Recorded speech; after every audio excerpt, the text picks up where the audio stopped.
My wife Cheryl and I have been together for 10 years, and we got married 2 years ago.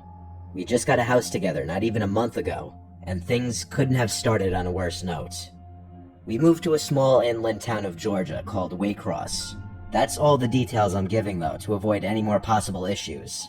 We're on a quiet street with a big property that sits in front of a medium-sized patch of woods, which was one of the factors that really appealed to my wife and I. We plan to adopt a dog and raise kids here, so we wanted a big property for the dog and kids to play around on.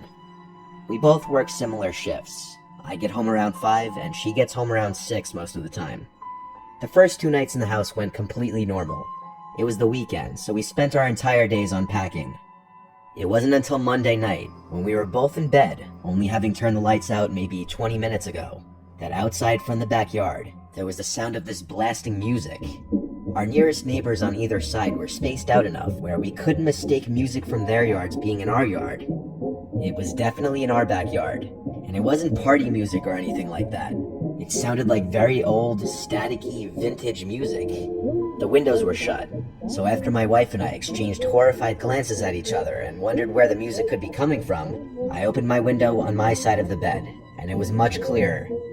There was some song that sounded like it was from the 1940s or something blasting.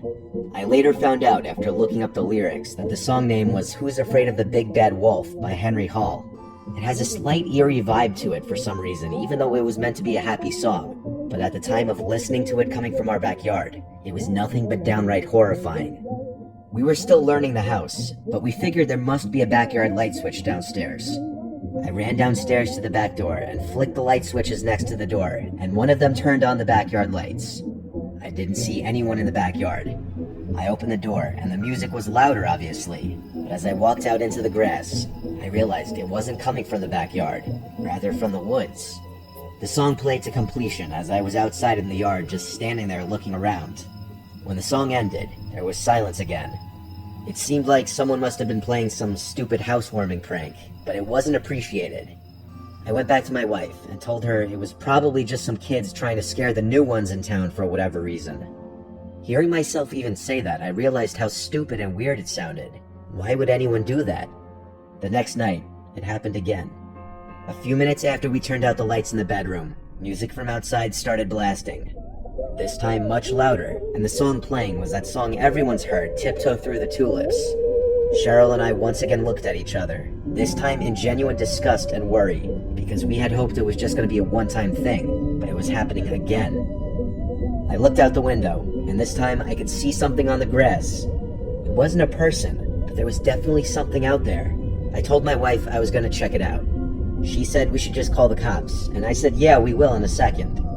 I went out there with this mindset that I need to establish I'm the man of the house, not just to my wife, but to whoever was thinking they could mess with us just for being the new people on the block. When I was in the yard, I saw the object in the grass was smaller than I had thought, but the blaring, creepy song was coming from it. I realized it was an old radio. I turned it off and looked up at the window at my wife who was watching, and I held it up, yelling that someone left it there to scare us with the music. What she did next was not something I expected in response to that. She started screaming my name to run inside. She kept screaming, "Run." I yelled, "Why?" And she screamed back, "There's people standing behind you." This statement made my heart skip a beat, and I turned around to face the woods. I saw 3 figures standing like 6 feet apart from each other, clearly facing my direction. They weren't running at me, they were just standing there. I yelled, "Oh shit," and ran back inside the house, slamming the door behind me. My wife was upstairs, hysterical, crying already. I told her I'd call the cops, and I did. They arrived thankfully not that long after. All the while, we were scared to hear knocks at one of the doors or windows. My wife and I desperately explained the situation to both of the police that arrived, and I showed them the radio on the ground. I asked them if they could take it back with them as evidence for prints, and told them I only touched the top part with the handle. They did take the radio. They also checked the front of the woods with their flashlights for a few minutes, probably just as a deterrent to the people in the woods to stop their behavior if they were still there. When the police left, honestly, we went right back to feeling vulnerable and scared. But thank Christ the people never returned. This was only a few weeks ago, though. God forbid they came back, I'd try to get it on video.